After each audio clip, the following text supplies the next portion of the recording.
Hello friends, ഇന്ന് നമ്മൾ ഉണ്ടാക്കുന്നത് മാംഗോ ഷീര അഥവാ മാംഗോ കേസരിയാണ്.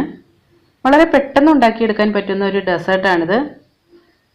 ഈ മാംഗോ ഷീര ഉണ്ടാക്കുന്നതിന് വേണ്ടിയിട്ട് 1 കപ്പ് മാംഗോ പൾപ്പ് ആവശ്യമായിട്ടുണ്ട്. അപ്പോൾ അതിനു വേണ്ടിയിട്ട് ഒരു മാങ്ങയുടെ ഫ്ലഷ് എടുത്ത് അത് മിക്സിയിൽ ഇട്ടൊന്ന് ഗ്രൈൻഡ് ചെയ്തെടുക്കണം. ഈ മാങ്ങ ഇതുപോലെ കട്ട് ചെയ്തെടുക്കുകയാണെങ്കിൽ നല്ല ഈസി ആയിട്ട് നമുക്ക് ഫ്ലഷ് എടുക്കാൻ പറ്റും. ഞാനിതിപ്പോൾ കുറച്ച് അധികം മാങ്ങ പൾപ്പാക്കി എടുക്കുന്നുണ്ട്. 4-5 മാങ്ങ എടുത്ത് ചെത്തി എടുക്കുന്നുണ്ട്. പക്ഷേ ഈ ഒരു റെസിപ്പിക്ക് വേണ്ടിയിട്ട് 1 കപ്പ് മാംഗോ പൾപ്പ് മാത്രമേ ആവശ്യമായിട്ടുള്ളൂ.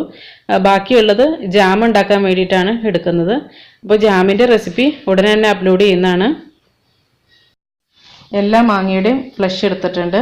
ഇനി ഇതൊരു മിക്സിയുടെ ജാറിലേക്ക് ഇട്ട് കൊടുക്കാം. എന്നിട്ട് വെള്ളം ചേർക്കാതെ നല്ല പോലെ അരച്ചെടുക്കണം. ഇതിപ്പോൾ നന്നായിട്ട് അരഞ്ഞു കിട്ടിയിട്ടുണ്ട്.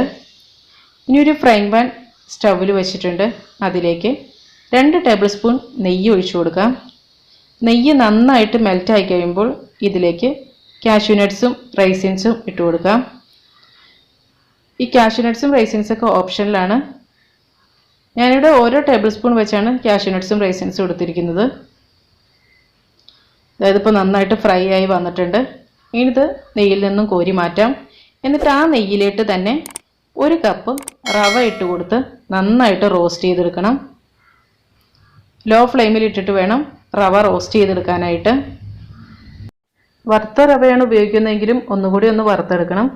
അതായത് ഇപ്പോൾ റവ നന്നായിട്ട് റോസ്റ്റായി വന്നിട്ടുണ്ട്. ഇനി ഈ ഫ്രൈങ് പാനിൽ നിന്ന് മാറ്റാം. എന്നിട്ട് ആ സെയിം ഫ്രൈങ് പാൻ തന്നെ ഒരു ടിഷ്യൂ പേപ്പർ വെച്ചൊന്ന് തുടച്ച് കളയാം. എന്നിട്ട് അതിലേക്ക് 1 കപ്പ് വെള്ളവും 1 കപ്പ് പാലും 1 കപ്പ് മാംഗോ പൾപ്പും കൂടെ ഇട്ട് കൊടുക്കാം. പാലില്ലെങ്കിൽ വെള്ളത്തിൽ തന്നെ ഉണ്ടാക്കിയാലും കുഴപ്പമൊന്നുമില്ല. പക്ഷെ പാല് ചേർക്കുകയാണെങ്കിൽ കുറച്ചുകൂടി ഒരു ടേസ്റ്റ് ഉണ്ടാവും. എന്നിട്ട് നന്നായിട്ട് മിക്സ് ചെയ്തെടുക്കണം.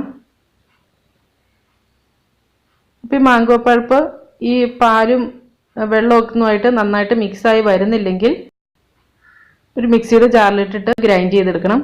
അപ്പോൾ ഇത് കറക്റ്റായിട്ട് മിക്സായി വന്നോളൂ. ഇത് നന്നായിട്ടൊന്ന് തിളപ്പിച്ചെടുക്കണം. ഇതിപ്പോൾ പാല് നല്ലപോലെ തിളച്ചിട്ടുണ്ട്. ഇനി ഇതിലേക്ക് ഈ റോസ്റ്റ് ചെയ്ത് വെച്ച റവ കുറേശ്ശെയായിട്ടിട്ട് നല്ലപോലെ മിക്സ് ചെയ്തെടുക്കണം. അതായത് ഇപ്പോൾ നന്നായിട്ട് മിക്സ് ചെയ്തെടുത്തിട്ടുണ്ട്. ഇനി വെള്ളമൊക്കെ കുറച്ചൊന്ന് പറ്റി കഴിയുമ്പോൾ ഇതിലേക്ക് 1/4 കപ്പ് പഞ്ചസാര ചേർത്ത് കൊടുക്കാം. 1/2 കപ്പ് പഞ്ചസാര ആദ്യം ചേർക്കുക. എന്നിട്ട് മധുരം കുറവുണ്ടെങ്കിൽ മാത്രം 1/4 കപ്പ് കൂടി ചേർത്താൽ മതി. കാരണം ഓരോ മാങ്ങയുടെ മധുരം വ്യത്യാസം ഉണ്ടാവുമല്ലോ. അതായത് ഇപ്പോൾ നന്നായിട്ടായി വന്നിട്ടുണ്ട്. അതുപോലെ ഈ കപ്പളവ് എന്ന് പറയുന്നത് നമ്മൾ ഏത് പാത്രത്തിനാണ് എടുക്കണേ ആ ഒരു പാത്രത്തിന് 1 കപ്പ്. അപ്പോൾ അതനുസരിച്ച് ബാക്കിയെല്ലാം അതനുസരിച്ച് തന്നെ എടുക്കുക. ഇനി ഇതിലേക്ക് 1/2 ടീസ്പൂൺ ഏലക്കാപ്പൊടിയും ഫ്രൈ ചെയ്ത് വെച്ച കാഷ്യൂ നട്ട്സും റൈസിൻസും കൂടി ഇട്ട് നല്ലപോലെ ഒന്ന് മിക്സ് ചെയ്തെടുക്കാം. ഇതിപ്പോൾ അങ്ങനെ നല്ല ടേസ്റ്റി ആയിട്ടുള്ള മാംഗോ ഷീര റെഡി ആയിട്ടുണ്ട്. ഇനി ഇതൊരു സെർവിങ് ബൗളിലോട്ട് മാറ്റാം. മുകളിലായിട്ടൊരു കാഷ്യൂ നട്ട്സും റൈസിൻസും കൊണ്ടൊന്ന് ഗാർണിഷ് ചെയ്യാം. നല്ല ടേസ്റ്റി ആയിട്ടുള്ളൊരു ഡിഷാണിത്.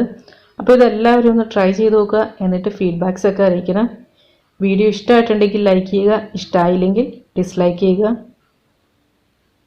വീഡിയോ ഇഷ്ടമായിട്ടുണ്ടെങ്കിൽ നിങ്ങളുടെ ഫ്രണ്ട്സിനും റിലേറ്റീവ്സിനും ഒക്കെ ഒന്ന് ഷെയർ ചെയ്ത് കൊടുക്കുക. അപ്പോൾ നല്ലൊരു റെസിപ്പിയുമായി വീണ്ടും കാണാം. എല്ലാവർക്കും നല്ലൊരു ദിവസം ആശംസിക്കുന്നു. Thank you for watching Aisha's creations.